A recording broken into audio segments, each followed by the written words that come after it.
Good morning. My name is Faris Khan, and I'm going to be answering the question, how are the limitations of students' rights an illustration of the First Amendment in U.S. public schools? And to start off, I'm going to explain what the First Amendment basically talks about. It basically states that no law will be created that restricts freedom of religion, freedom of expression, freedom of press, and freedom to assemble. And my answer to that question is that schools across the U.S. should allow students to practice free speech based on 3 restrictions: time, place, and manner, form of speech, and the subject of the speech. The first case I'm going to be talking about is Tinker v. Des Moines. In December 1965, students named Christopher Eckhart, John Tinker, and Mary Beth Tinker were suspended from high school for wearing black armbands for protesting the Vietnam War. The principals had told them to take it off, and when they didn't comply, he suspended them until New Year's.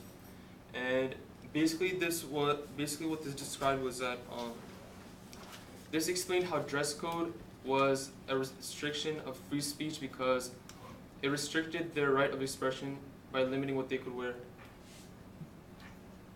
My second source was time, place, and manner, and basically this is used when when deciding the outcome of a free speech court case. And what it has basically 3 things. It has the time, which can be like the time where you were conducting the specific expression of free speech, like at school or something. You have the place, which would be like the actual location, like school or at an assembly, and the manner, which is if you were doing it like a disruptive or violent manner. And this can influence the outcome of the course because it plays into how free expression is recorded. My third source is dress code, and dress code is an example of how schools limit your right of expression.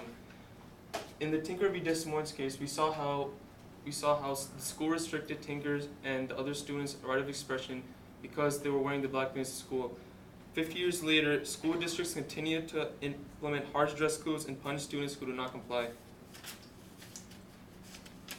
Many school districts claim strict dress codes increase their emphasis on academics, disperse gang activity, and reduce socioeconomic pressures.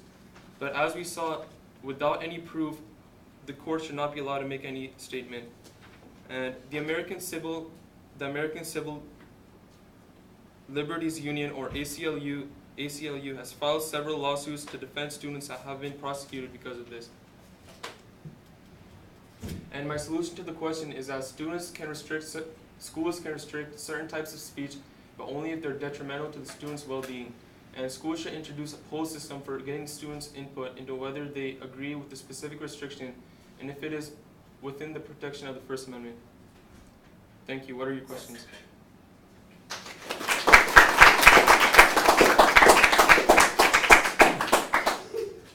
All right, 2 questions for you.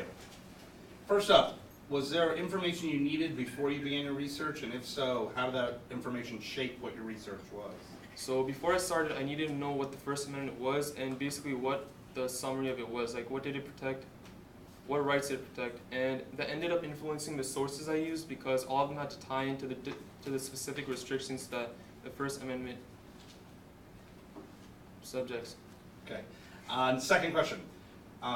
What additional questions emerged from your research, and were they important?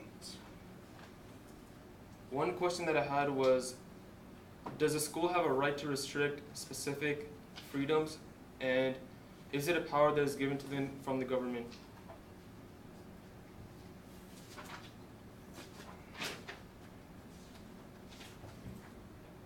All right, that works. Thank you. You're done.